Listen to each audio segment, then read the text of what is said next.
저 여인은 제게 파십시오. 여기 소 한 마리 살, 전 재산이 있습니다.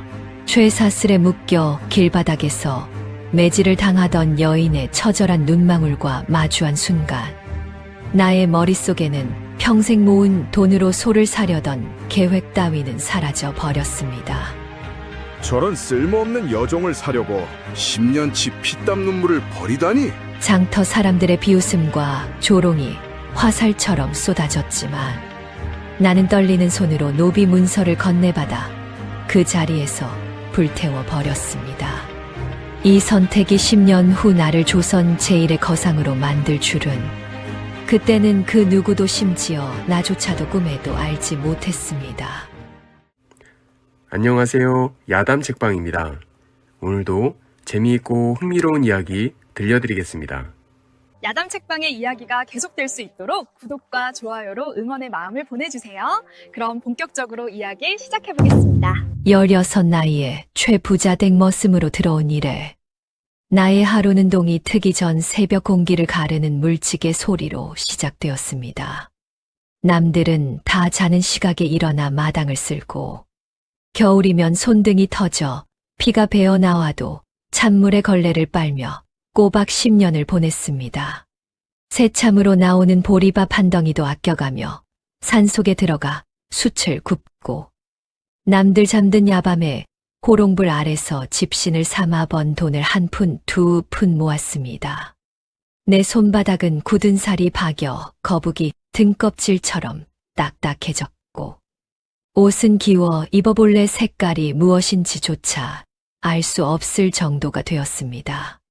사람들은 나를 보고 참으로 지독한 놈이라며 혀를 내둘렀지만 나는 그럴수록 품 안에 감춘 돈주머니를 어루만지며 버텨냈습니다.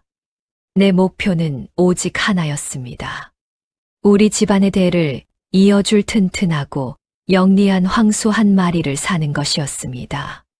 농사꾼에게 소는 단순한 짐승이 아니라 집안을 일으켜 세울 기둥이며 고달픈 머슴살이를 청산하고 내 논밭을 일굴 수 있는 유일한 희망이었기 때문입니다. 드디어 품 안의 쌈짓돈이 두둑해지던 날, 나는 설레는 마음으로 고을에서 가장 큰 장터로 향했습니다. 10년의 세월이 이 작은 주머니 속에 담겨 있다는 생각에 심장은 북소리처럼 두근거렸고 발걸음은 구름 위를 걷는 듯 가벼웠습니다. 우시장에 도착하자마자 나는 소들의 눈매와 발굽을 꼼꼼히 살폈습니다. 가장 힘 좋은 놈을 골라 내 고향집으로 데려갈 상상에 입가엔 미소가 번졌습니다. 그런데 사람들 사이를 헤집으며 소를 고르려던 찰나 어디선가 날카로운 가죽 채찍 소리와 함께 여인의 비명이 고요한 장터를 갈랐습니다. 고개를 돌려보니 한 사나운 노비 상인이 클바닥에 쓰러진 여인을 사정없이 내리치고 있었습니다. 여인의 하얀 저고리는 갈기갈기 찢겨 붉은 선혈이 배어 나와 있었고 얼굴은 장터의 먼지와 눈물로 범벅이 되어 차마 눈뜨고 보기 힘든 참혹한 지경이었습니다.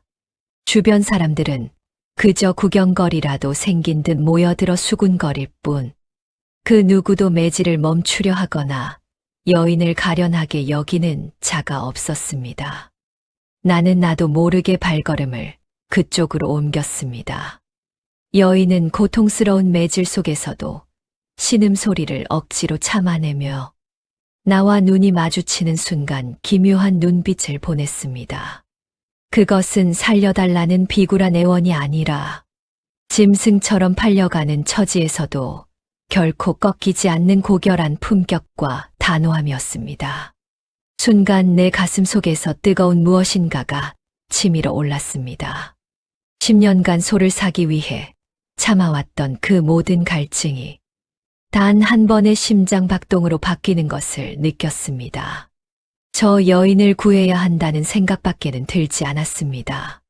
소는 다음에 다시 10년을 모아 살 수 있을지 모르지만 저 여인의 생명과 영혼은 지금이 아니면 영영 어둠 속으로 사라질 것만 같았습니다. 나는 떨리는 손으로 품 안의 돈주머니를 꺼내 들었습니다. 노비 상인의 발 앞에 묵직한 주머니를 던지자 엽전 부딪히는 소리가 장내에 울려 퍼졌습니다. 이 돈이면 저 여인을 사고도 남을 소 한 마리 값입니다. 당장 매질을 멈추고 저 여인을 내게 파십시오. 나의 외침에 장터 사람들은 일제히 나를 쳐다보며 입을 떡 벌렸습니다. 최 부자 댁에서 평생을 개처럼 일해 모은 돈을 이름도 모르는 여종 하나를 사는데 홀랑 써버린다는 사실에 사람들은 비웃기 시작했습니다. 저 바보 놈 보게 소 한 마리면 평생 농사를 지을 텐데 저런 죽어가는 계집을 사서 무엇에 쓰려고. 조롱과 멸시가 쏟아졌지만 나는 오직 여인의 결박을 푸는 데만 집중했습니다. 나는 아무 대꾸도 하지 않고 묵묵히 여인의 손목을 옥죄던 쇠사슬을 풀어주었습니다. 그녀는 떨리는 몸을 겨우 일으켜 내게 깊이 고개를 숙였습니다. 비록 몰골은 처참했으나 그녀가 고개를 드는 순간 그 맑은 눈동자에는 만 권의 책을 읽은 선비도 갖지 못한 깊은 지혜가 서려 있었습니다. 집으로 돌아오는 길. 나는 소 고삐 대신 여인의 가녀린 손목에 묶인 거친 밧줄 끝을 잡고 걸었습니다. 10년의 세월이 한순간에 연기처럼 사라졌고 내 수중에는 이제 단 한 푼도 남지 않았습니다. 마을 사람들은 내가 마을 어귀에 들어서자마자 손가락질하며 낄낄댔습니다. 하지만 나는 그녀를 데리고 오두막으로 향하며 속으로 되뇌었습니다. 재산은 사라졌고 육신은 여전히 고달픈 머슴일지 모르나 사람의 생명을 구한 이 마음만큼은 세상 그 무엇과도 바꿀 수 없는 진정한 부자가 된 기분이었습니다. 세상 사람들은 나를 바보라 불렀으나 진정한 보물은 눈에 보이는 금전이 아니라 사람의 인연 속에 있음을 나는 그때 어렴풋이 깨달았습니다. 마을 어귀에 들어서자마자 동네 사람들의 비웃음 섞인 함성이 산천을 울렸습니다. 10년치 머슴돈을 들고 나갔던 놈이 소는커녕 웬 피투성이 여인을 끌고 나타났으니 그 광경을 본 작자들에게는 이보다 더 좋은 술안 쇳거리가 없었을 것입니다. 최 부자댁 머슴 장돌이가 배를 잡고 구르며 나를 가리켰습니다. 이복의 복남이 자네 정신이 나간 게야? 소를 살했더니 어디서 죽어가는 계집을 사와. 나는 아무 말 없이 묵묵히 흙길을 걸었습니다. 사람들의 비웃음은 파리떼처럼 귓가를 맴돌았지만 내 뒤를 따라오는 여인의 가냘픈 숨소리가 그 무엇보다 크게 들려왔습니다. 길가에 모인 안악들은 입을 가리고 쑥덕대며 나를 바보라 불렀고 아이들은 돌멩이를 던지는 신용을 하며 우리 뒤를 졸졸 따라왔습니다. 내가 10년간 흘린 땀방울이 이토록 가벼운 농담거리가 될 줄은 몰랐으나 이상하게도 내 발걸음은 이전보다 훨씬 무겁고도 단단하게 땅을 딛고 있었습니다. 비웃음은 바람을 타고 산 너머로 흩어질 것이나 내 뒤에 선 이 가녀린 목숨은 내가 지켜야 할 실제였기 때문입니다. 나는 조롱의 화살을 온몸으로 받아내며 묵묵히 마을 뒷산으로 향했습니다. 나는 그녀를 데리고 내가 사는 낡고 허름한 산골 오두막으로 향했습니다. 방 안으로 들어서자마자 나는 가장 먼저 그녀의 손목을 옥죄고 있던 거친 밧줄을 칼로 끊어 주었습니다. 밧줄이 툭 하고 잘려나가는 순간 여인은 힘없이 주저앉으며 참았던 거친 숨을 한꺼번에 몰아쉬었습니다. 나는 서둘러 부엌으로 달려가 식어버린 숭늉 한 사발을 떠와 그녀의 앞에 놓아주었습니다. 우선 이것이라도 마시게. 갈증이 심할 터이니. 여인은 떨리는 손으로 사발을 들더니 정신없이 목을 축였습니다. 물을 다 마신 그녀가 천천히 고개를 들어 나를 바라보았습니다. 그 눈빛은 아까 장터에서 보았던 것보다 훨씬 더 맑고 깊었으며 마치 사람의 속마음을 꿰뚫어 보는 듯한 기묘한 힘이 서려 있었습니다. 왜 저를 구하셨습니까? 소 한 마리면 당신의 평생이 편안했을 텐데. 그녀의 목소리는 비록 갈라졌으나 그 어조는 결코 천한 여종의 것이 아니었습니다. 나는 머리를 긁적이며 투박한 말투로 대답했습니다. 소는 또 모으면 되지만 사람은 죽으면 끝이지 않소. 나는 그저 내 마음이 시키는 대로 했을 뿐이요. 여인은 내 대답을 듣고 한참 동안 말이 없었습니다. 그저 멍하니 빈 사발을 내려다보며 무언가 깊은 생각에 잠긴 듯 보였습니다. 나는 그녀의 상처 입은 발을 보며 수건을 적셔와 조심스레 닦아주기 시작했습니다. 머슴의 거친 손길이었지만 행여 그녀가 아플까봐 조심하고 또 조심했습니다. 그날 밤 나는 방을 그녀에게 내어주고 멍석을 깔고 마루에서 잠을 청했습니다. 찬 바람이 불어 문풍지가 떨릴 때마다 방 안에 여인이 혹시나 떠나지는 않을까 걱정이 되기도 했습니다. 하지만 문틈으로 새어나오는 그녀의 일정한 숨소리를 들으며 나는 10년 만에 가장 평온하고 달콤한 잠자리에 들 수 있었습니다. 세상 사람들은 나를 세상 제일 가는 머저리라고 조롱하겠지만 이 가녀린 목숨 하나를 지켜냈다는 사실만으로도 가슴 한구석이 뜨겁게 차올랐습니다. 참으로 이상한 일입니다. 가진 것을 모두 잃었는데 어찌하여 마음은 이토록 넉넉해지는 것인지 말입니다.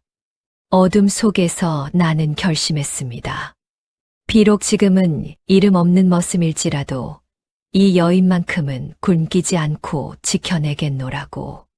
그것이 바보라 불리는 내가 세상을 향해 보여줄 수 있는 유일한 진심이었습니다. 하지만 그때는 알지 못했습니다. 이 여인이 나지막이 읊조린 감사 인사가 나의 평범한 머슴 인생을 조선 전체를 뒤흔들 거대한 운명의 소용돌이로 몰아넣게 될 줄은 말입니다. 달빛이 창호지를 타고 들어와 여인의 얼굴을 비출 때 그녀의 눈가에 맺힌 눈물은 단순한 슬픔이 아니라 새로운 희망의 씨앗이었습니다. 다음 날 아침이 밝자마자 최 부자 댁에 호통 소리가 산골 오두막까지 들려왔습니다. 10년간 군말 없이 시키는 대로 일만 하던 소 같은 머슴이 전 재산을 탕진했다는 소식은 최 부자의 귀에 가장 먼저 들어갔을 것이 분명했습니다. 마당으로 나가니 최 부자가 씩씩거리며 지팡이를 휘두르고 있었습니다. 이 고약한 놈, 소를 사오랬더니 어디서 근본도 모르는 여종을 사와서 동네 망신을 시키느냐. 최 부자의 서슬퍼런 꾸지람에 마을 사람들은 담장 너머로 고개를 내밀고 낄낄댔습니다. 나는 그저 고개를 숙이고 아무 말도 하지 않았습니다. 내게는 그들의 비난보다 방 안에서 떨고 있을 여인의 안위가 더 걱정될 뿐이었습니다. 최 부자는 한참을 욕설을 퍼붓더니 이제부터는 밥도 아깝다며 당장 나가라고 소리를 질렀습니다. 10년을 개처럼 일한 대가가 고작 길바닥으로 쫓겨나는 것이라니. 가슴 한구석이 서글퍼졌으나 나는 오히려 홀가분한 마음으로 보찜을 쌌습니다. 이제는 눈치 볼 상전도 없고 오직 내가 지켜야 할 사람만 곁에 남았기 때문입니다. 나는 오두막으로 돌아와 짐을 챙겼습니다. 그때 방 안에서 조용히 지켜보던 설아가 내 앞으로 다가와 무릎을 꿇었습니다. 그녀의 눈빛은 어제보다 훨씬 형형하게 빛나고 있었습니다. 주인 어른, 저 때문에 10년의 노고가 물거품이 되었으니 송구하기 이를 데 없습니다. 설아는 나지막하면서도 단호한 목소리로 말을 이어갔습니다. 하지만 저를 믿어주신다면 그 10년의 세월을 단 1년 만에 되찾아 드리겠습니다. 나는 깜짝 놀라 그녀를 바라보았습니다. 고작 여종의 신분으로 팔려가던 여인이 어찌 이런 당찬 말을 하는지 믿기지 않았습니다. 그녀는 품 안에서 낡았지만 정갈하게 접힌 종이 한 장을 꺼내 보였습니다. 저는 본래 개성의 거상이었던 아버님 밑에서 장부를 배우고 물기를 익혔습니다.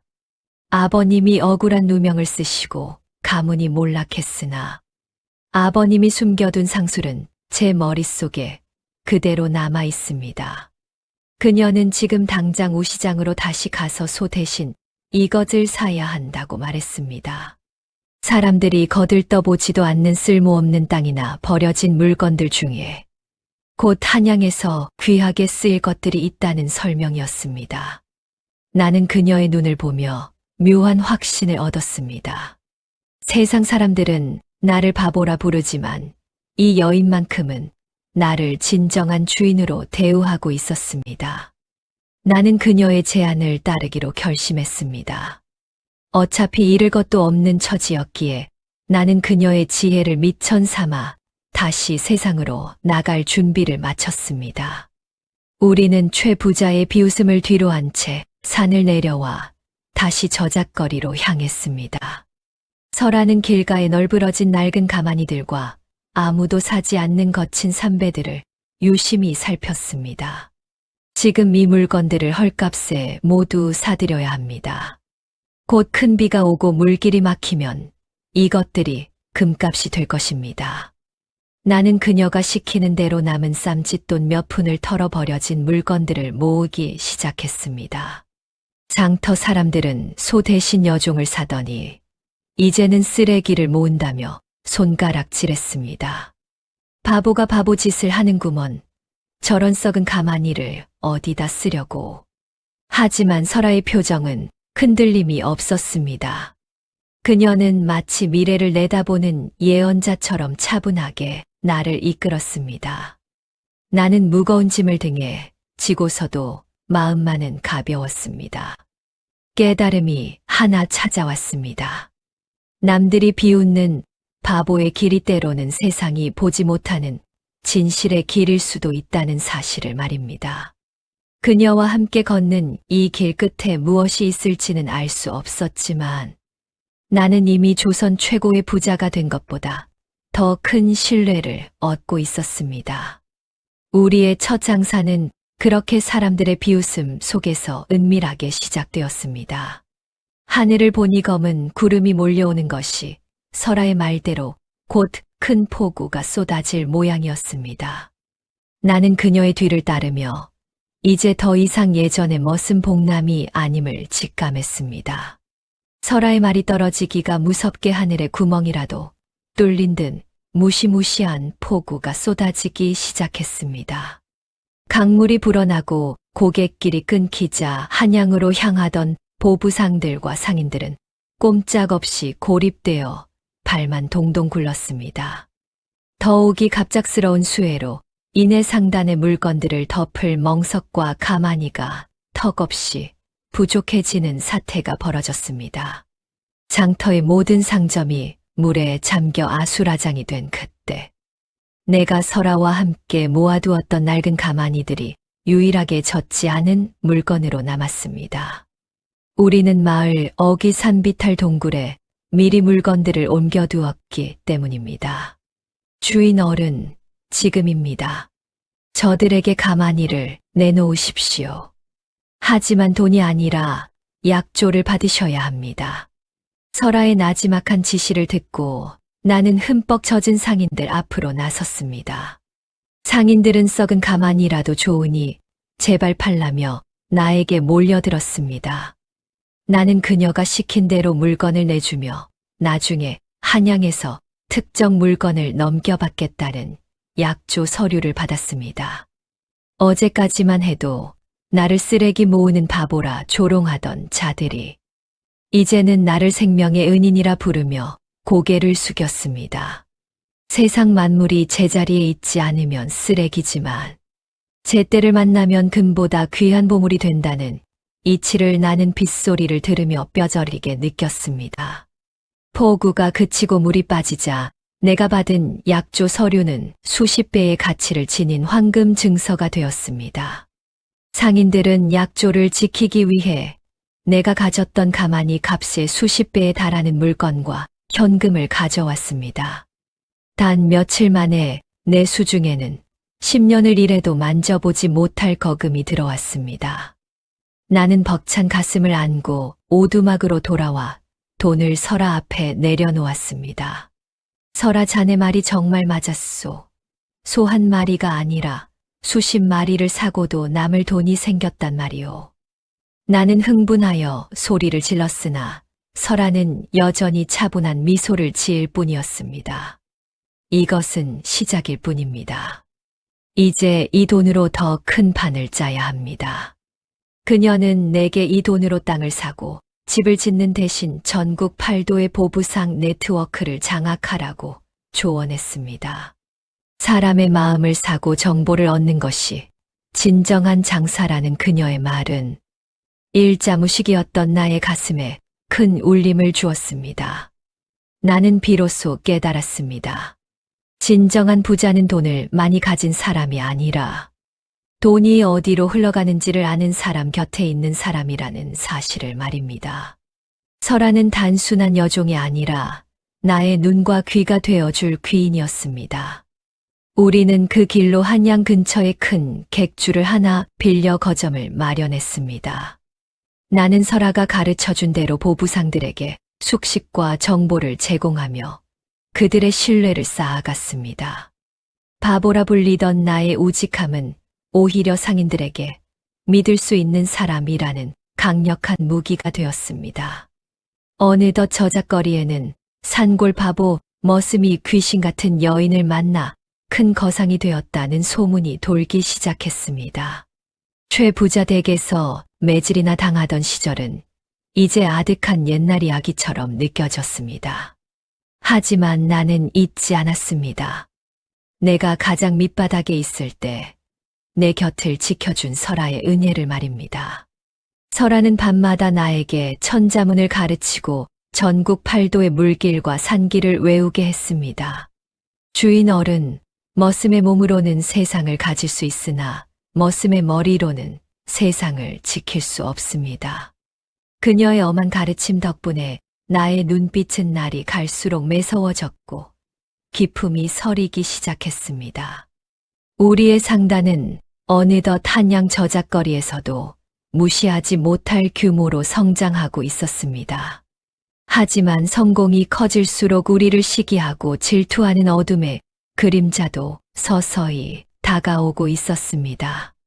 나는 설아의 손을 꼭 잡으며 어떤 폭풍우가 와도 그녀만은 지키겠노라 다시 한번 맹세했습니다.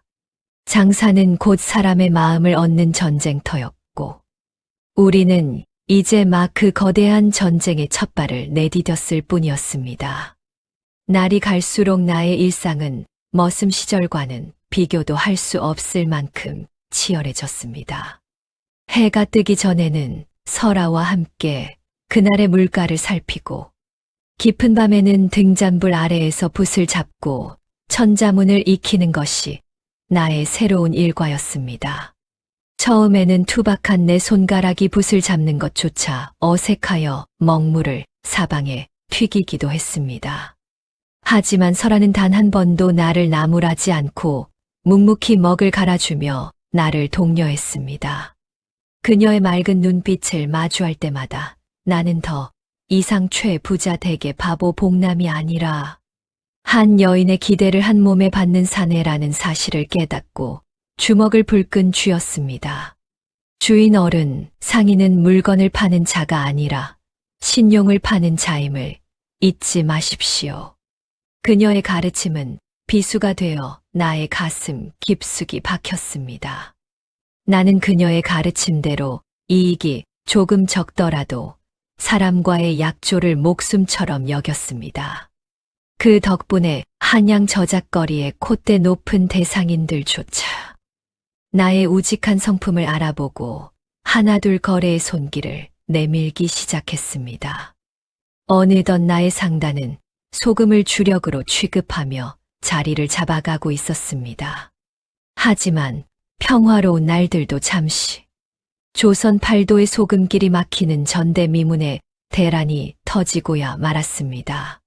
서해안의 염전들이 갑작스러운 수마에 휩쓸려 소금 생산이 중단되자 소금 한 돛박이 쌀 한 가마니 값과 맞먹는 기현상이 벌어졌습니다. 돈의 눈이 먼 탐욕스러운 상인들은 소금을 매점매석하여 창고에 쌓아두고 백성들의 피눈물을 짜내며 폭리를 취하기 시작했습니다. 장터에서는 소금을 구하지 못한 백성들의 곡소리가 끊이지 않았습니다. 설하는 나를 불러 조용히 말했습니다. 주인 어른, 지금 우리가 가진 모든 소금을 시장에 푸셔야 합니다. 그것도 평소 가격 그대로 말입니다. 나는 깜짝 놀라 그녀를 바라보았습니다. 지금 소금을 팔지 않고 며칠만 더 기다리면 10년치 머슴돈이 아니라 평생을 쓰고도 남을 거금을 단번에 거머쥘 수 있는 기회였기 때문입니다. 하지만 설아의 눈빛에는 한치의 흔들림도 없었습니다. 지금 돈을 벌면 부자가 되지만 지금 사람을 얻으면 천하를 얻게 될 것입니다. 나는 그녀의 말을 믿기로 했습니다. 나는 창고 문을 활짝 열고 굶주린 백성들에게 평소 가격으로 소금을 나누어 주었습니다. 다른 상인들은 나를 보고 미쳤다며 제정신이 아니라고 손가락질했습니다. 하지만 나는 소금을 사며 고맙다며 눈물을 흘리는 백성들의 손을 잡으며 진정한 장사의 도가 무엇인지 가슴 뜨겁게 깨달았습니다. 소금 대란이 진정될 무렵 나에게는 돈으로 환산할 수 없는 거대한 자산이 남았습니다. 그것은 바로 조선 팔도 백성들의 신뢰라는 이름의 보물이었습니다. 내가 소금을 풀었다는 소문은 대궐 안에까지 전해졌고 청렴하기로 소문난 이판서 대감께서 직접 나를 찾아오시는 영광을 안게 되었습니다. 자네 같은 의로운 상인이 조선에 있다는 것이 참으로 다행이구만. 대감의 칭찬 한마디에 나의 이름 석자는 단숨에 한양 저작거리에 전설이 되었습니다. 소 한 마리를 사려던 바보 머슴이 이제는 나라에서 알아주는 의상으로 불리게 된 것입니다. 나는 이 모든 공을 설아에게 돌렸습니다. 그녀가 없었더라면 나는 여전히 돈주머니에 무게만 재는 옹졸한 상인에 머물렀을 것입니다. 우리는 이제 더 이상 작은 객주에 머물지 않고 웅장한 기와집을 장만했습니다. 하지만 나는 여전히 낡은 집신을 신고 현장을 누비며 초심을 잃지 않으려 애썼습니다. 설아는 그런 나를 보며 처음으로 환한 미소를 지어 보였습니다. 주인 어른, 이제 조선 제1의 부자가 되는 길에 절반을 오셨습니다. 그녀의 말에 나는 가슴이 벅차올랐으나 한편으로는 불안한 마음도 들었습니다.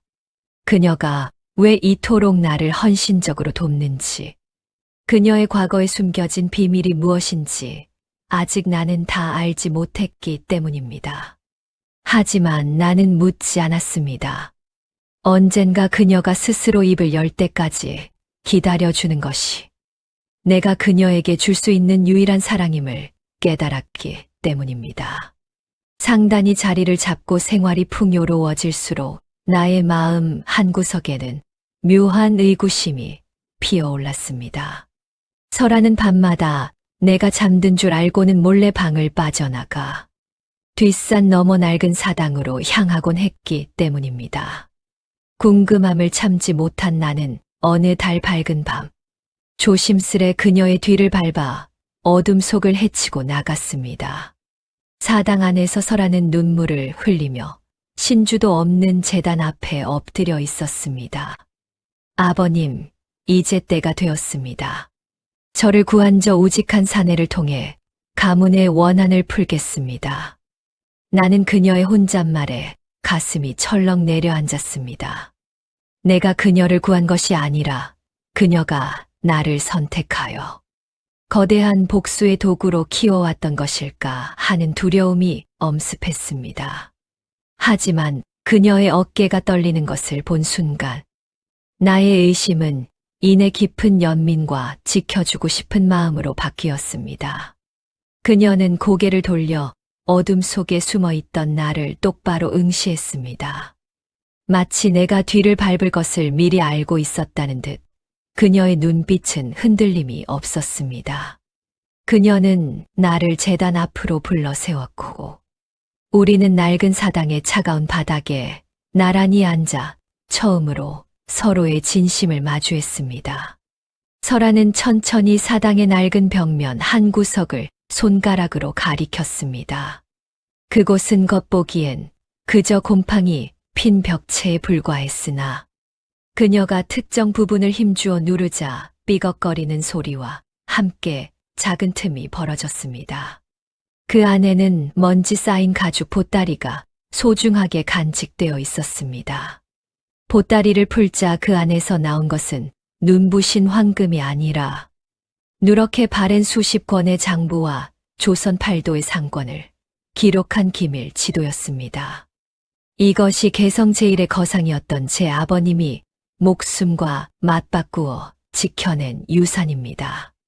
그녀는 떨리는 손으로 장부를 어루만지며 말을 이어갔습니다. 이 장부 안에는 현재 권력을 쥐고 있는 고위 관료들과 탐욕스러운 대상인들이 결탁하여 백성들의 고혈을 짜낸 명백한 증거들이 담겨 있었습니다. 내가 그동안 설아의 지략으로 벌어들인 돈은 이 거대한 상권을 되찾기 위한 미천에 불과했다는 사실을 나는 비로소 깨달았습니다. 세상 사람들은 나를 소 대신 여인을 사온 바보라 했지만 사실 나는 조선의 운명을 바꿀 수 있는 거대한 열쇠를 사온 셈이었습니다. 나는 무거운 책임감을 느끼며 그녀가 내민 장부를 하나하나 살펴보기 시작했습니다. 그를 가르쳐 주었던 그녀의 정성은 오늘 이 장부를 읽게 하기 위함이었음을 알게 되었습니다. 지도를 펼치자 그곳에는 단순한 지리가 아니라 물건이 흐르는 길과 사람의 욕망이 모이는 곳이 붉은 선으로 상세히 기록되어 있었습니다. 설아는 지도의 한 지점을 짚으며 이제 우리가 가야 할 길을 제시했습니다. 주인 어른, 이제 단순히 물건을 파는 장사꾼의 시대는 끝났습니다. 이 장부의 기록을 바탕으로 부패한 상권을 무너뜨리고 진정한 상도를 세워야 합니다. 그녀의 목소리에는 서늘한 복수심과 함께 세상을 바꾸겠다는 대의가 서려 있었습니다. 나는 그녀의 손을 꼭 잡으며 묵묵히 고개를 끄덕였습니다. 그것은 바보 머슴 복남이 한 여인의 정인으로서 그리고 조선의 거상으로서 내딛는 가장 위험하고도 위대한 맹세였습니다. 깨달음이 하나 찾아왔습니다. 진정한 유산은 조상이 남긴 재물이 아니라 그 재물을 올바르게 쓸 수 있는 지혜와 용기를 가진 사람이라는 사실을 말입니다. 우리는 사당을 내려오며 새벽 공기를 마셨습니다. 내일부터 펼쳐질 싸움은 소금 대란과는 비교도 할 수 없는 험난한 길이 될 것입니다. 하지만 내 곁에는 조선에서 가장 영특한 여인이 있고 내 가슴 속에는 그녀를 향한 꺾이지 않는 믿음이 불타고 있었습니다. 우리의 첫걸음은 이제 복수가 아닌 새로운 조선을 향한 구국조고의 길로 변모하고 있었습니다. 저 멀리 동이 터오는 한양의 하늘을 보며 나는 이제 진정한 조선 제1의 부자가 무엇인지 세상에 보여주겠노라 다짐했습니다.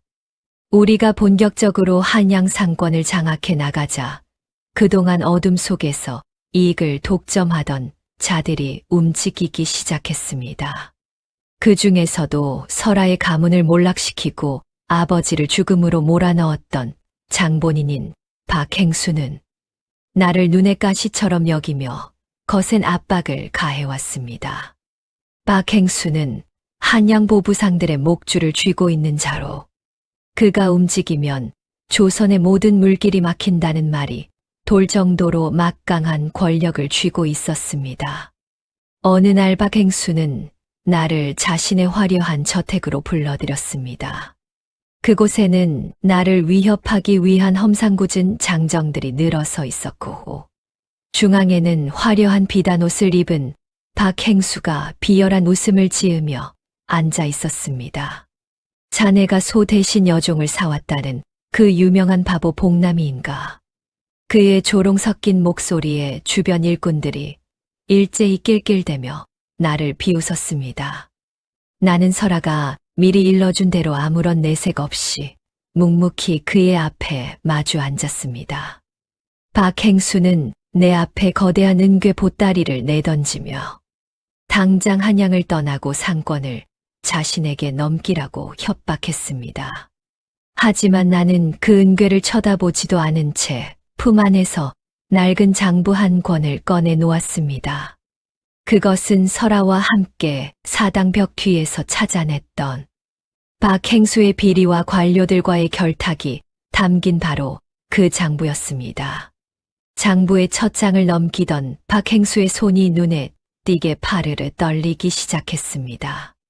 그의 얼굴은 순식간에 흑빛으로 변했고, 조금 전까지 기세등등하던 목소리는 목구멍 뒤로 쑥 들어가 버렸습니다. 그 장부 안에는 그가 10년 전 어떤 식으로 설아의 아버지를 모함했는지, 그리고 나라의 세금을 어떻게 빼돌려 자신의 배를 채웠는지 날짜별로 기록되어 있었습니다. 자네, 이걸 어디서 난 건가? 당장 내놓지 못할까? 그가 고함을 질렀으나 나는 오히려 차분하게 그의 눈을 응시했습니다. 나는 설아가 가르쳐준 대로 그에게 돈이 아니라 정의로운 거래를 제안했습니다. 그동안 그가 부당하게 빼앗은 상인들의 권리를 돌려주고 백성들의 생필품인 소금과 쌀의 가격을 정상화하라는 요구였습니다. 박행수는 이를 갈며 나를 죽일 듯 노려보았지만 이미 그의 목줄은 나의 손에 쥐어져 있다는 것을 누구보다 잘 알고 있었습니다. 그는 결국 자신의 죄상이 대궐에 알려지는 것이 두려워 나의 제안을 받아들일 수밖에 없었습니다. 나는 그곳을 빠져나오며 다시 한번 장사의 본질을 깨달았습니다. 진정한 장술은 상대의 돈을 뺏는 것이 아니라 상대가 거절할 수 없는 명분을 쥐고 판을 흔드는 것이라는 사실을 말입니다. 박행수의 저택을 나온 나는 기다리고 있던 설아와 마주쳤습니다. 그녀는 나의 눈빛만 보고도 승리를 직감한 듯 안도의 한숨을 내쉬었습니다. 우리는 그날 이후 박행수가 독점하던 물길을 열어 전국 8도의 보부상들이 자유롭게 장사를 할 수 있는 기틀을 마련했습니다. 장터 사람들은 이제 나를 바보라 부르지 않고 상도의 주인이라 부르기 시작했습니다. 하지만 승리의 기쁨도 잠시 박행수가 순순히 물러날 위인이 아님을 우리는 잘 알고 있었습니다. 궁지에 몰린 쥐가 고양이를 물듯 그는 더 거대한 권력을 끌어들여 우리를 무너뜨릴 음모를 꾸밀 것이 분명했습니다. 설아는 나의 손을 잡으며 나지막이 속삭였습니다.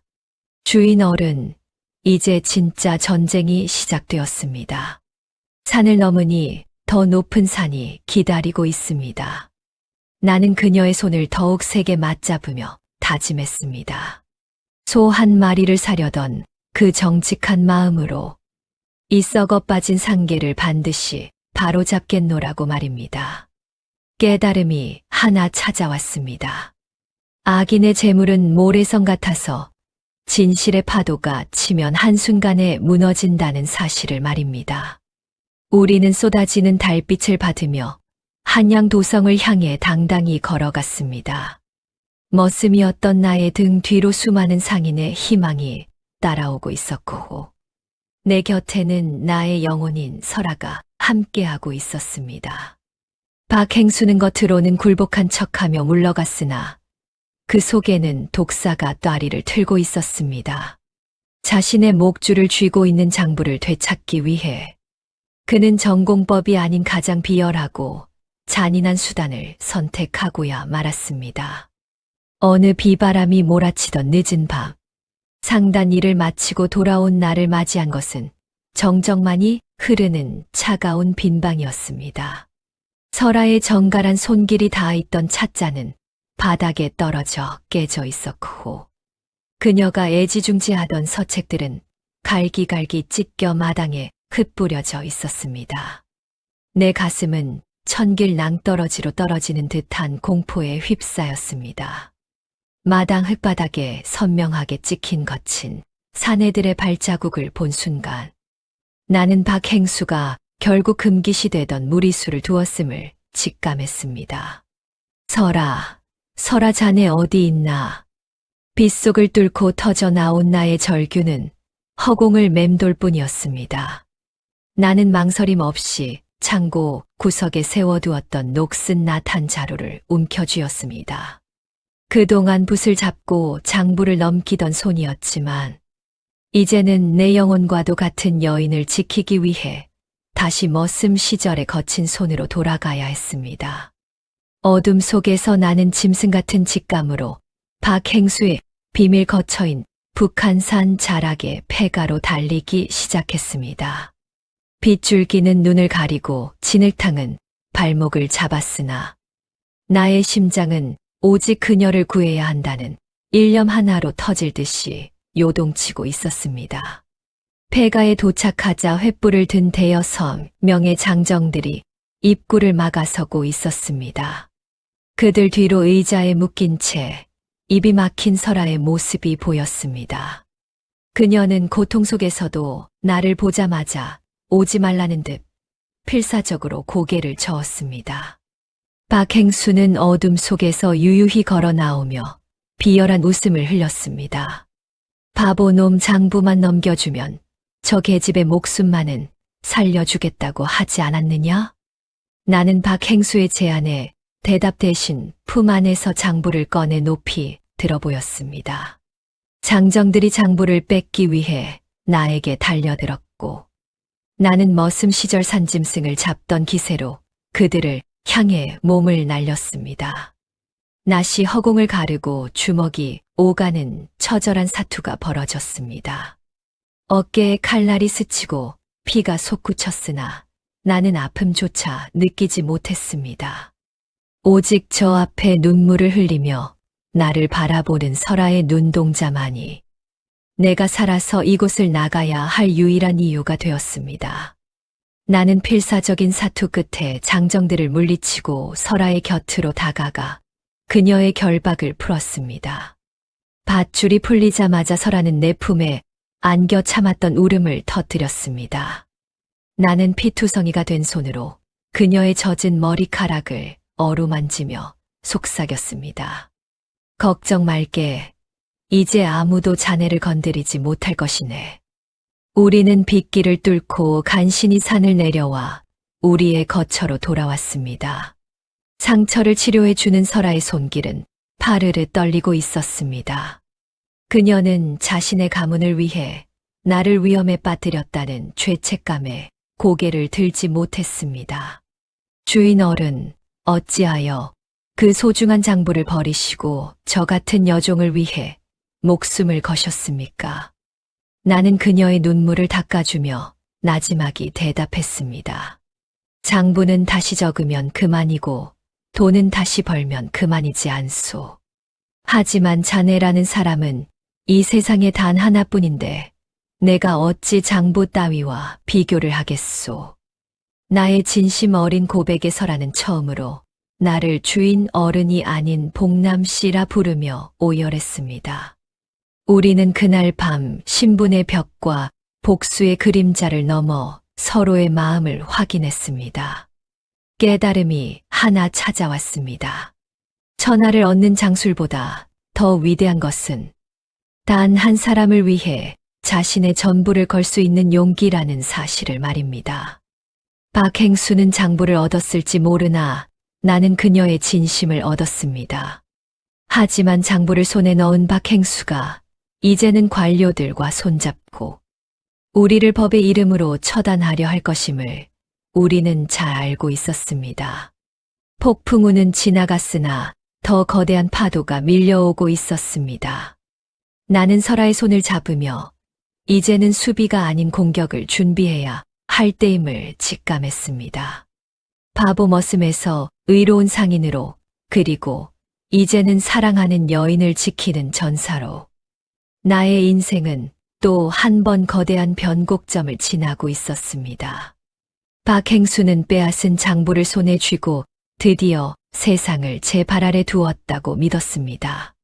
그는 장부를 앞세워 자신과 결탁했던 부패한 관료들을 압박하고 나의 상단을 불법 단체로 몰아 한꺼번에 숙청할 무시무시한 계획을 실행에 옮겼습니다. 한양의 물길이 다시 막히고 우리 상단의 보부상들이 하나둘 포청으로 끌려가는 위기가 닥쳤습니다. 나는 피투성이가 된 몸을 추스르며 설아를 바라보았습니다.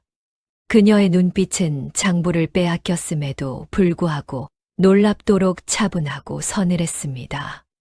복남 씨, 너무 자책하지 마십시오. 박행수가 가져간 것은 독이 든 성배일 뿐입니다. 그녀의 입가에 맺힌 기묘한 미소를 보는 순간 나는 그녀가 처음부터 박행수에게 장부를 넘겨줄 것을 예상하고 있었음을 직감했습니다. 사실 박행수가 가져간 장부는 설아가 미리 준비해둔 가짜였습니다. 그 장부 안에는 박행수가 신뢰하던 동료들과의 이간질을 부추기는 교묘한 거짓 정보와 그가 스스로 자신의 죄상을 대궐에 자백하게 만드는 함정이 파여 있었습니다. 나는 그녀의 치밀함에 전율을 느끼며 다시 한번 상도의 무서움을 깨달았습니다. 사람의 눈을 속이는 것은 돈이지만 사람의 마음을 무너뜨리는 것은 정보라는 사실을 말입니다. 우리는 박행수가 스스로 무덤을 파는 동안 조용히 마지막 증거를 준비하기 시작했습니다. 박행수는 장부의 내용이 진실이라 믿고 그것을 무기 삼아 고위 관료들을 협박하기 시작했습니다. 하지만 그것은 설아가 쳐놓은 거미줄에 스스로 걸어 들어가는 꼴이었습니다. 협박을 받은 관료들은 자신들의 안위가 위태로워지자 오히려 박행수를 먼저 제거하기 위해 등을 돌리기 시작했습니다. 상계의 의리는 돈 앞에서 종이장보다 가볍다는 것을 설아는 누구보다 잘 알고 있었습니다. 이제 우리가 할 일은 박행수에게 버림받은 상인들을 우리 편으로 끌어들이는 것입니다. 나는 그녀의 조언에 따라 박행수에게 핍박받던 영세 상인들을 찾아갔습니다. 나는 그들에게 이익을 나누어 주고 그들의 억울함을 대변하겠노라 약조했습니다. 바보라 불리던 나의 진심 어린 호소에 상인들은 하나둘 마음을 열었습니다. 조선의 상권은 이제 거대 자본이 아니라 억눌렸던 상인들의 분노와 희망이 모여 거대한 파도를 이루고 있었습니다. 나는 보부상들의 거친 손을 맞잡으며 진정한 지도자의 길이 무엇인지 배웠습니다. 힘으로 억누르는 자는 공포를 얻지만 가슴으로 품는 자는 목숨을 바치는 충성을 얻는다는 진리를 말입니다. 우리의 기세는 며칠 만에 박행수를 압도하며 한양 저작거리를 뒤덮었습니다. 드디어 운명의 날이 다가왔습니다. 나는 청렴하기로 이름난 이판서 대감을 다시 찾아가 박행수의 진짜 죄상을 입증할 살아있는 증거들을 제시했습니다. 그것은 박행수에게 가족을 잃고 재산을 빼앗겼던 수많은 피해자의 생생한 증언이었습니다. 종이 위의 장부보다 더 강력한 것은 억울한 백성들의 눈물 섞인 한마디였습니다. 이 판서 대감은 분노하여 당장 박행수를 압송하라는 어명을 받아냈습니다. 나는 이 판서 대감의 집을 나오며 설아와 함께 대궐을 향해 절을 올렸습니다. 이제 박행수라는 거대한 악의 기둥이 무너지기 직전이었습니다. 하지만 설아는 여전히 긴장의 끈을 놓지 않았습니다. 복남 씨, 박행수가 무너진 자리에 새로운 욕망이 싹트지 않게 해야 합니다. 그녀의 말대로 우리는 승리에 도취하지 않고 조선 상계의 질서를 바로잡을 새로운 자치 규약을 만드는 데 전념했습니다. 돈이 사람을 부리는 세상이 아니라 사람이 돈을 다스리는 세상을 꿈꾸며 우리는 밤새도록 촛불을 밝히고 미래를 설계했습니다. 머슴이었던 나는 이제 한 여인의 정인이자 조선 상계의 개혁가로 우뚝 서 있었습니다. 내일이면 박행수의 몰락과 함께 우리가 꿈꾸던 새로운 상도의 시대가 열릴 것이라는 확신이 들었습니다. 나는 설아의 손을 잡으며 보름달이 뜬 밤하늘 아래서 조용히 맹세했습니다. 우리가 겪은 시련이 조선의 모든 바보들에게 희망이 되게 하겠노라고 말입니다. 포교들이 박행수의 저택을 포위하고 그를 압송하던 날, 한양 저작거리는 구름대처럼 몰려든 백성들의 환호성으로 가득 찼습니다. 자신이 훔친 장부가 오히려 자신의 목을 조르는 밧줄이 되었다는 사실을 깨달은 박행수는 끌려가면서도 믿기지 않는다는 듯 허공을 향해 비명을 질러댔습니다. 이럴 리가 없다. 그 바보놈이 감히 나를 속이다니.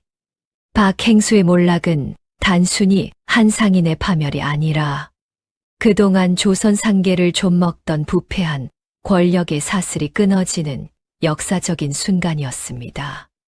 나는 멀리서 포박된 박행수의 뒷모습을 보며 만감이 교차했습니다. 10년 전 그가 휘두른 권세 앞에 무릎 꿇었던 수많은 이들의 눈물이 비로소 오늘 그를 심판하는 차가운 쇠사슬이 된 것이었습니다. 나는 곁에 선 설아의 손을 가만히 잡았습니다. 그녀의 눈가에는 그토록 고대하던 가문의 원수를 갚았다는 안도감과 그동안 홀로 견뎌온 세월의 회한이 섞인 이슬이 맺혀 있었습니다. 우리는 그 길로 입한서 대감을 통해 설아의 아버지가 억울하게 빼앗겼던 개성 거상의 상권과 가문의 명예를 완전히 복권시켰습니다. 하지만 놀라운 사실은 여기서 끝이 아니었습니다. 복권 과정에서 드러난 설아의 가문은 단순한 거상이 아니라 현직 중전마마의 먼 친척벌 되는 유서, 깊은 양반 가문임이 밝혀진 것입니다. 설아의 신분이 회복되자 이제는 상황이 완전히 뒤집혔습니다. 여종으로 팔려가던 여인은 이제 한양에서 가장 귀한 여인 중 한 명이 되었고 그녀를 소값으로 산 나는 조선 최고의 행운아로 칭송받기 시작했습니다. 사람들은 이제 나를 바보라 부르지 않고 해안을 가진 거상이라 부르며 줄을 서서 만나려 했습니다. 하지만 나는 그런 명성과 부에 취하지 않았습니다.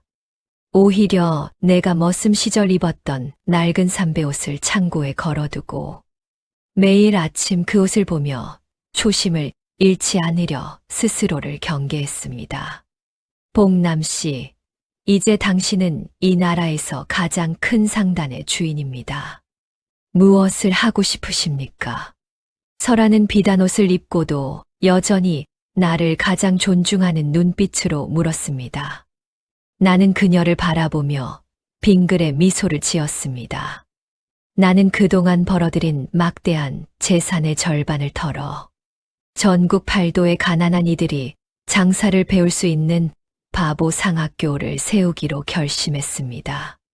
돈이 없어서 혹은 신분이 낮아서 꿈을 포기해야 했던 수많은 복남이들이 당당하게 자신의 길을 개척할 수 있도록 돕고 싶었기 때문입니다.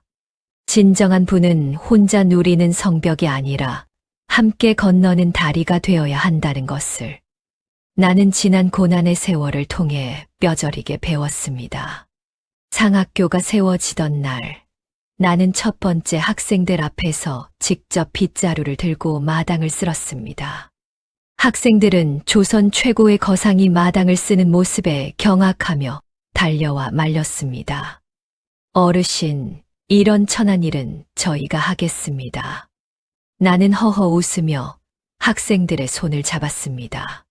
장사를 배우기 전에 사람의 도리를 먼저 배워야 한다. 고개를 숙여 땅을 쓸 줄 알아야 하늘의 뜻을 알 수 있는 법이지. 나의 말 한마디에 학생들은 숙연해졌고 학교에는 진정한 상도를 배우려는 뜨거운 열기가 가득 찼습니다. 설아는 그 모습을 흐뭇하게 지켜보며 내 곁에서 장부를 정리했습니다. 우리는 이제 단순한 동료를 넘어 조선의 미래를 함께 일구는 동반자가 되어 있었습니다. 깨달음이 하나 찾아왔습니다.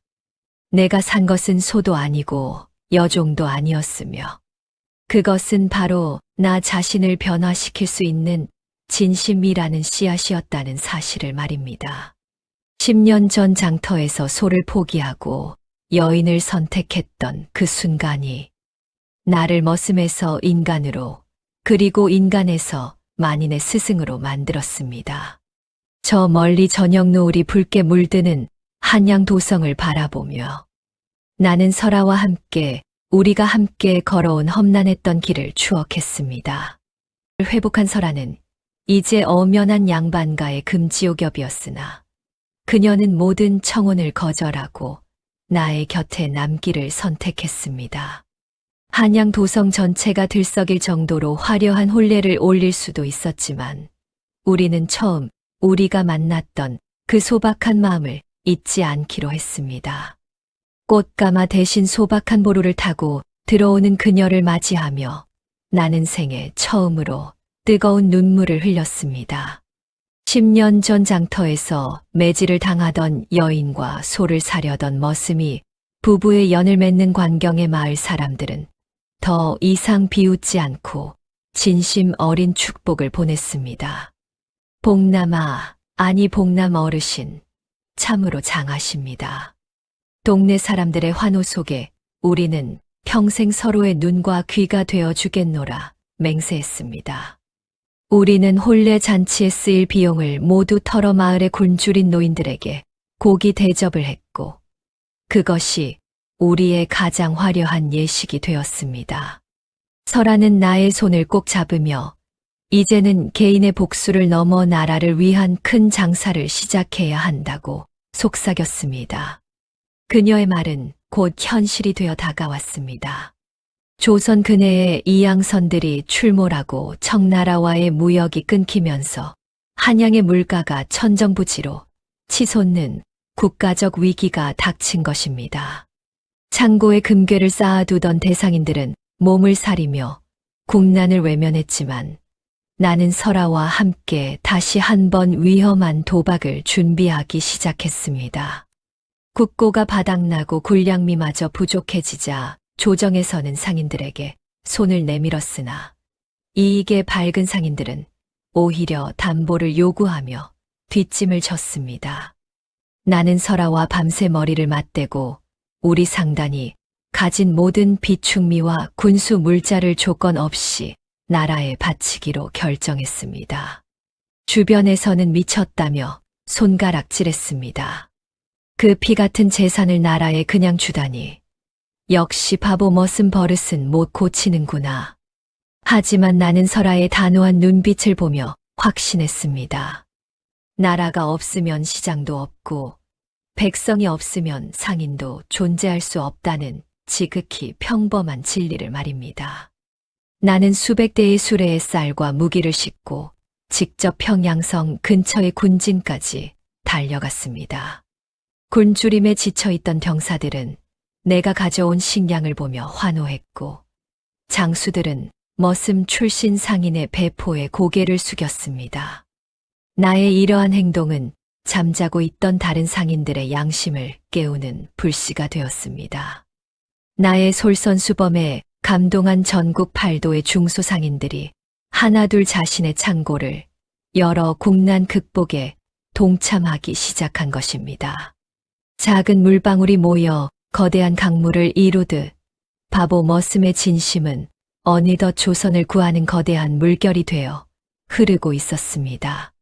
전쟁의 위협이 물러가고 조정에서는 나의 공로를 치하하며 파격적인 관직을 제안했습니다.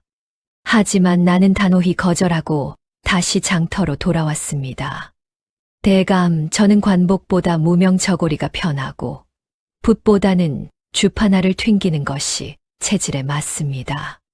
임금님께서는 나의 청렴함과 우직함에 감동하여 조선 제1의 의상이 쌍이라는 친필 현판을 내려주셨습니다. 나는 그 현판을 우리 상학교 정문에 걸어두고 학생들에게 다시 한번 강조했습니다. 돈은 흐르는 물과 같아서 가두어두면 썩지만 필요한 곳으로 흘려보내면 생명을 살리는 약수가 된다고 말입니다. 설아는 이제 나의 아내이자 상단의 안주인으로서 전국의 구휼 사업을 진두지휘했습니다. 우리는 부유해질수록 더 낮은 곳을 살폈고 더 많은 이들의 아픔을 어루만졌습니다. 깨달음이 하나 찾아왔습니다. 진정한 장사는 물건을 넘기고 돈을 받는 행위가 아니라 서로의 고통을 나누고 희망을 거래하는 성스러운 의식이라는 사실을 말입니다. 소 한 마리를 사려던 그 작은 욕심을 버렸더니 나는 어느덧 나라 전체를 품에 안은 거상이 되어 있었습니다. 저 멀리 한강 물줄기를 따라 우리 상단의 깃발을 단 배들이 힘차게 나아가는 것을 보며 나는 설아의 어깨를 감싸 안았습니다. 나라의 위기를 구한 뒤 나의 명성은 하늘을 찔렀으나 나는 화려한 연회 대신 전국의 험한 산길과 물길을 직접 발로 누비는 길을 택했습니다.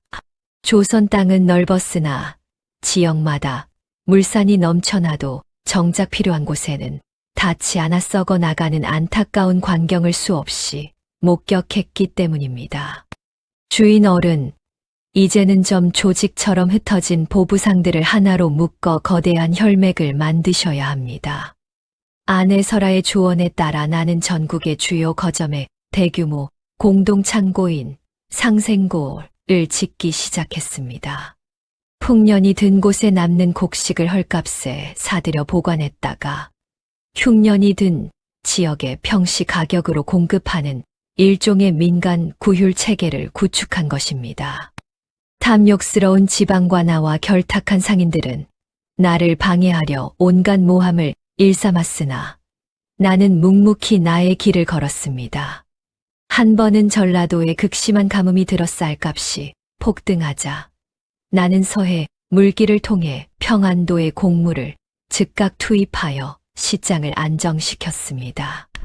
쌀을 구하지 못해 자식의 손을 잡고 울던 안악들이 나의 상단 깃발을 보고 환호하며 달려오던 그 순간을 나는 잊지 못합니다. 장사는 단순히 이윤을 남기는 기술이 아니라 한 사람의 생명을 살리고 공동체를 지탱하는 거룩한 사명임을 다시금 확인하는 계기가 되었습니다. 상생고가 자리를 잡으면서 조선의 물가는 놀라울 정도로 안정을 찾았고 이는 곧 국가 경제의 기틀을 다지는 결과로 이어졌습니다. 나는 여기서 멈추지 않고 전국의 장인들을 발굴하여 그들이 만든 물건이 제값을 받고 한양까지 올라올 수 있는 공정거래의 기틀을 마련했습니다. 이름 없는 산골의 옹기장이부터 눈이 침침해진 노령의 옷감 짜는 할머니까지 나의 상단은 그들의 정직한 땀방울에 정당한 대가를 지불했습니다. 어르신 덕분에 우리 아들놈 글공부를 시킬 수 있게 되었습니다. 거친 손을 내밀며 고마워하는 백성들을 보며 나는 머슴 시절 최부자 댁에서 매질당하던 아픈 기억을 치유받았습니다. 돈이 사람의 가치를 결정하는 것이 아니라 사람이 돈의 가치를 창출한다는 진리를 나는 현장에서 매일같이 증명해 나갔습니다. 설아는 한양본부에서 이 거대한 네트워크의 장부를 관리하며 빈틈없는 운영을 뒷받침했습니다. 그녀의 치밀한 분석과 나의 우직한 실행력이 만나 조선은 이전에 없던 경제적 풍요의 시대로 접어들고 있었습니다. 우리는 이제 단순히 물건을 사고 파는 상단을 넘어 백성들의 삶을 지탱하는 거대한 버팀목이 되어 있었습니다. 어느덧 나의 상단은 명나라와 일본에까지 소문이 나며 국경을 넘는 무역 제한이 쏟아지기 시작했습니다. 하지만 나는 외형적인 확장보다는 내실을 다지는 데 주력하며 우리 상인들이 외국 상인들에게 기만당하지 않도록 교육하는 일에 힘썼습니다. 우리의 물건은 조선의 자존심이다. 헐값에 넘기지도 말고 부당한 이득을 취하지도 마라. 나는 상학교 학생들에게 세계 정세를 가르치며 더 넓은 세상을 향한 꿈을 심어주었습니다. 설아와 함께 보름달이 뜬 한강변을 거닐며 우리는 지난 세월을 회상했습니다. 소 한 마리를 사려던 바보 머슴이 이제는 조선의 경제 지도를 다시 그리고 있다는 사실이 꿈만 같았습니다. 깨달음이 하나 찾아왔습니다. 진정한 거상은 자신의 주머니를 채우는 자가 아니라 백성들의 주머니를 채워 나라의 근본을 튼튼히 하는 자라는 사실을 말입니다. 설아는 내 어깨에 머리를 기대며 우리가 걷는 이 길이 훗날 후손들에게 정직한 상도의 이정표가 될 것이라 말했습니다. 강물 위로 비친 달그림자처럼 우리의 꿈도 조선 산천 곳곳으로 투명하게 퍼져나가고 있었습니다. 세월은 강물처럼 흘러 어느덧 나의 머리칼에도 서리가 내려앉기 시작했습니다. 조선 제1의 거상이라는 화려한 이름표를 뒤로하고 나는 아내 설아와 함께 처음 우리가 인연을 맺었던 그 고향 마을로 발길을 옮겼습니다. 비단 도포를 입고 화려한 가마를 탈 법도 했으나 나는 옛날 그날처럼 무명 저고리에 집신을 신고 천천히 흙길을 밟았습니다. 마을 어귀에 도착했을 때 나를 맞이한 것은 환호성이 아니라 처참하게 몰락해가는 옛 주인 최 부자 댁의 풍경이었습니다. 박행수와 결탁하여 부정한 재물을 탐했던 최 부자는 권력의 이동과 함께 가산이 탕진되어 이제는 자신의 집조차 지키지 못하는 처지가 되어 있었습니다. 마당에는 빨간 압류 딱지가 붙어 있었고 기세등등하던 최 부자는 낡은 툇마루에 앉아 초점 없는 눈으로 허공만 바라보고 있었습니다. 마을 사람들은 인광보라며 그를 손가락질하고 조롱했지만 나는 그를 보는 순간 분노보다는 깊은 연민의 감정이 먼저 솟구쳤습니다. 내가 10년간 매질을 당하며 흘렸던 피땀이 서린 이 집이 무너지는 것은 나의 과거 한 조각이 사라지는 것과 같았기 때문입니다. 나는 설아의 손을 가만히 잡았습니다. 그녀는 내 마음을 다 안다는 듯 조용히 고개를 끄덕였습니다. 나는 최 부자의 앞으로 다가갔습니다. 그는 나를 알아보지 못하고 그저 구걸하듯 손을 내밀었습니다. 이복의 최 부자 어른, 저를 알아보시겠습니까? 10년 전 소를 사러 장터에 갔던 복남이입니다. 나의 목소리에 최 부자의 눈동자가 크게 흔들렸습니다. 그는 수치심에 고개를 숙이고 온몸을 부르르 떨었습니다. 나는 그를 비난하는 대신 그가 진 빚을 모두 탕감해주고 이 집을 다시 그에게 돌려주기로 결정했습니다. 주변 상단 식구들은 반대했습니다. 어르신, 저 자는 어르신을 개처럼 부렸던 사람입니다. 어찌 그런 자비심을 베푸십니까? 나는 허허 웃으며 대답했습니다. 그의 매질이 있었기에 내가 강해졌고 그가 나를 내쫓았기에 내가 설아를 만날 수 있었소. 원수를 원수로 갚으면 세상엔 원수만 남지만 원수를 은혜로 갚으면 세상엔 사람만 남는 법이지 않소. 나의 말 한마디에 소란스럽던 마당은 찬물을 끼얹은 듯 조용해졌습니다. 최 부자는 바닥에 엎드려 대성통곡하며 자신의 지난 날을 참회했습니다. 진정한 복수는 상대를 무너뜨리는 것이 아니라 상대를 부끄럽게 만들어 스스로를 돌아보게 하는 것임을 나는 그날 백성들에게 몸소 보여주었습니다. 우리는 최 부자의 집을 되찾아준 뒤 그곳에 마을 아이들을 위한 작은 공부방을 열었습니다. 과거의 원한이 서렸던 장소는 이제 아이들의 글 읽는 소리가 울려 퍼지는 희망의 장소로 변모했습니다. 나는 아이들에게 글을 가르치고 설하는 아이들에게 세상을 살아가는 지혜를 들려주었습니다. 사람들은 이제 우리를 부자라고 부르지 않고 어른이라 부르기 시작했습니다. 돈은 가질수록 무거워지지만 마음은 나눌수록 가벼워진다는 진리를 나는 노년에 이르러서야 온전히 깨달았습니다. 설아와 함께 마을 뒷산에 올라 우리가 처음 하룻밤을 보냈던 그 오두막터를 바라보았습니다. 그 초라했던 오두막에서 가졌던 간절한 마음이 지금의 거대한 산맥을 이루었다는 사실이 감개무량했습니다. 깨달음이 하나 찾아왔습니다. 인생이라는 장사에서 가장 큰 이유는 금괴가 아니라 죽기 전 뒤를 돌아보았을 때 내 곁에 남아 미소 짓는 사람들이라는 사실을 말입니다. 저녁 노을이 마을 전체를 황금빛으로 물들일 때 나는 설아의 손을 잡고 천천히 산을 내려왔습니다. 이제 남은 여생은 그 빛을 더 멀리, 더 밝게 퍼뜨리는 일에 바치겠노라 나는 조용히 다짐했습니다. 나의 상단은 이제 내가 없어도 스스로 움직이는 거대한 생명체가 되었습니다. 전국 곳곳의 상생고에서는 곡식이 흐르고 상학교에서 배출된 수천 명의 제자가 조선의 상계를 정직하게 이끌어가고 있었습니다. 나는 이제 무거운 장부를 내려놓고 설아와 함께 마당에 핀 매화꽃을 보며 차 한 잔을 나누는 시간이 가장 소중해졌습니다.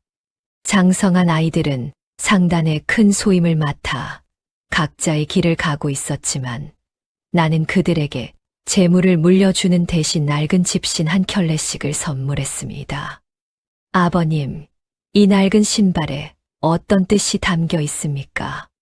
아이들의 물음에 나는 허허 웃으며 내가 처음 머슴을 살 때 신었던 그 집신의 이야기를 들려주었습니다. 이 신발은 내가 땅을 잊지 않게 해준 스승이란다.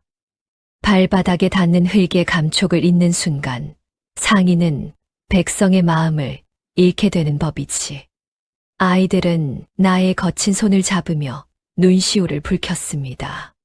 내가 일군 천만금의 재산보다 내가 평생 지켜온 그 바보 같은 우직함이 아이들에게는 더 큰 유산이 되었음을 나는 느꼈습니다.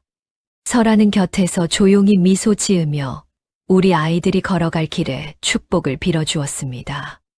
우리는 이제 인생이라는 큰 장사에서 가장 값진 이윤인 가족의 화목을 얻어낸 성공한 상인이었습니다.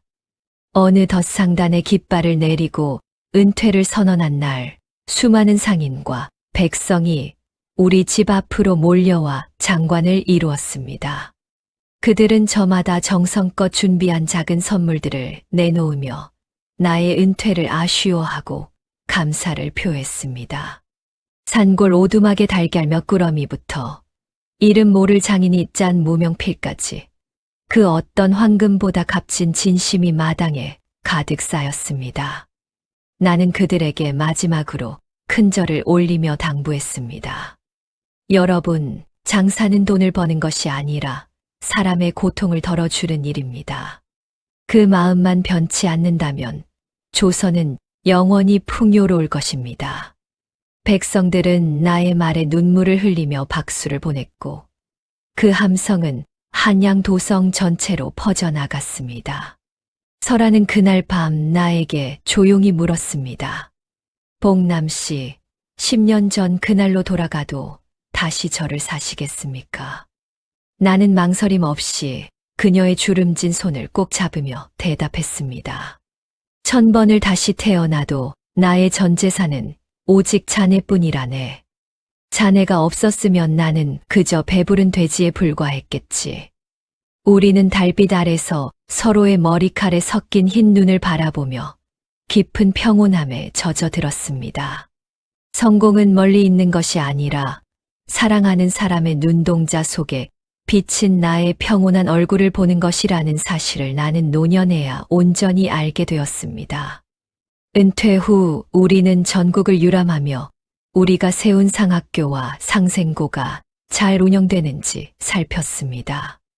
익명으로 길을 걸으며 만난 상인들이 조선 제1거상 복남 어르신 덕분에 살만 난다는 말을 할 때마다 나의 가슴은 벅찬 감동으로 차올랐습니다. 우리는 어느 작은 바닷가 마을에 머물며 지는 해를 바라보았습니다. 수평선 너머로 붉게 타오르는 태양은 우리의 뜨거웠던 청춘을 닮아 있었고, 잔잔하게 밀려오는 파도는 우리의 평온한 노년을 닮아 있었습니다. 나는 설아의 어깨를 감싸 안으며 우리가 함께 써 내려온 이 야담의 마지막 장을 그려보았습니다. 그것은 성공한 거상의 이야기가 아니라 진심을 믿었던 두 사람의 사랑 이야기여야 한다는 생각이 들었습니다. 깨달음이 하나 찾아왔습니다. 인생의 진정한 가치는 내가 얼마나 높이 올라갔느냐가 아니라 내가 내려올 때 얼마나 많은 사람이 손을 흔들어 주느냐에 있다는 사실을 말입니다. 설아의 숨소리는 파도 소리와 어우러져 내 귓가에 가장 아름다운 곡조로 들려왔습니다. 우리는 이제 내일이 오지 않아도 여한이 없을 만큼 충분히 사랑했고, 충분히 나누었으며, 충분히 행복했습니다. 세월의 무게가 깃든 노부부의 뒷모습 위로 조선의 사계절이 수십 번 다시 흘러갔습니다. 복남과 설아는 자신들이 일군 거대한 상단의 운영권과 재산을 사회에 환원하고 다시 그 옛날 처음 만났던 산골 오두막터로 돌아왔습니다. 화려한 기와집 대신 소박한 초가집을 짓고 사는 그들을 보며 세상 사람들은 여전히 고개를 가웃거렸습니다. 천하를 호령하던 거상이 어찌 저런 누추한 곳에서 여생을 마감한단 말인가. 하지만 복남은 마당에 심은 채소밭을 일구며 그 어느 때보다 밝은 웃음을 지어 보였습니다. 그는 흙을 만질 때마다 자신이 머슴이었음을 잊지 않았고, 설아는 그 흙 묻은 손을 닦아주며 자신이 그녀를 믿어준 유일한 사내의 아내임을 감사했습니다. 어느 날 밤, 복남은 아내 설아의 손을 꼭 잡고 창밖의 은하수를 바라보며 나지막이 입을 열었습니다. 설아, 내가 그날 우시장에서 자네를 사오지 않았다면 내 인생은 어찌 되었을까? 설아는 그의 어깨에 기대어 대답했습니다. 아마 복남 씨는 소 10마리를 가진 부유한 머슴이 되었겠지요.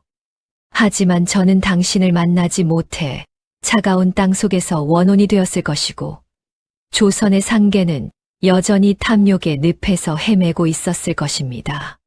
두 사람은 서로의 눈을 응시하며 말로 다 할 수 없는 감사를 나누었습니다. 그것은 단순히 남녀의 사랑을 넘어 서로의 영혼을 구원한 동지로서의 깊은 유대감이었습니다. 복남이 조용히 눈을 감던 날, 조선 팔도에는 기이한 풍경이 펼쳐졌습니다. 임금님은 조정의 회의를 멈추고 진정한 의인이 떠났다며 애도했고, 저작거리의 상인들은 사흘간 가게 문을 닫고 그의 마지막 길을 배웅했습니다. 그의 빈소에는 고관대작들의 화려한 화환보다 그가 베푼 소금을 먹고 살아난 백성들이 가져온 소박한 들꽃들이 산더미처럼 쌓였습니다. 설아는 남편의 영정 앞에서 울지 않았습니다. 대신 그녀는 남편이 평생 소중히 간직했던 그 낡은 집신 한 켤레를 제단에 올리며 조용히 미소 지었습니다. 복남 씨, 당신은 바보가 아니라 이 세상에서 가장 영리한 장사꾼이었습니다. 가장 낮은 곳에서 가장 높은 가치를 사셨고, 결국 조선 전체의 마음을 얻으셨으니까요. 그녀의 말처럼 복남은 떠났지만 그가 남긴 상생과 정직이라는 이름의 씨앗은 조선 곳곳에서 울창한 숲을 이루고 있었습니다. 상학교에서는 여전히 아이들이 사람이 돈보다 귀하다는 가르침을 노래처럼 읊조렸고, 보부상들은 험한 길을 갈 때마다 복남의 이름을 부르며 용기를 얻었습니다. 죽음은 끝이 아니라 한 사람의 삶이 전설이 되어 만인의 가슴 속에 다시 태어나는 거룩한 이별이었습니다. 수백 년이 지난 오늘날까지도 사람들은 이 기막힌 야담을 이야기하며 웃고 옵니다. 소를 사러 갔다가 여인을 사온 바보 머슴의 이야기는 눈앞에 이익보다 사람의 가치를 선택하는 것이 얼마나 위대한 결과를 만드는지 증명하고 있습니다. 오늘도 저작거리 어딘가에는 제2의 복남과 설아가 서로를 믿고 의지하며 새로운 길을 개척하고 있을지도 모릅니다. 장사의 도는 곧 사람의 도라는 복남의 가르침은 각박한 세상을 살아가는 우리에게 여전히 유효한 질문을 던집니다. 당신은 오늘 소를 사시겠습니까? 아니면 사람의 마음을 사시겠습니까? 이야기는 여기서 끝이 나지만 그가 남긴 울림은 우리 가슴 속에서 지지 않는 달빛처럼 영원히 빛날 것입니다. 석양을 등지고 집신을 신은 채 묵묵히 길을 걷던 복남의 뒷모습은 이제 조선을 넘어 모든 이들의 희망이 되었습니다. 진심은 결코 배반하지 않으며 바보의 우직함이 결국 세상을 바꾼다는 이 평범한 진리가 이 야담의 마지막 교훈입니다. 우리는 이 이야기를 통해 다시 한번 깨닫습니다. 성공이란 얼마나 많이 가졌느냐가 아니라 내가 떠난 뒤 얼마나 많은 이들이 나를 통해 행복해졌느냐에 있다는 사실을 말입니다. 바보 머슴 복남과 천재 여종 설아의 이야기는 영원히 조선의 밤을 밝히는 가장 따뜻한 야담으로 남을 것입니다. 오늘 이야기는 여기까지입니다. 다음 이야기에서 다시 찾아뵙겠습니다.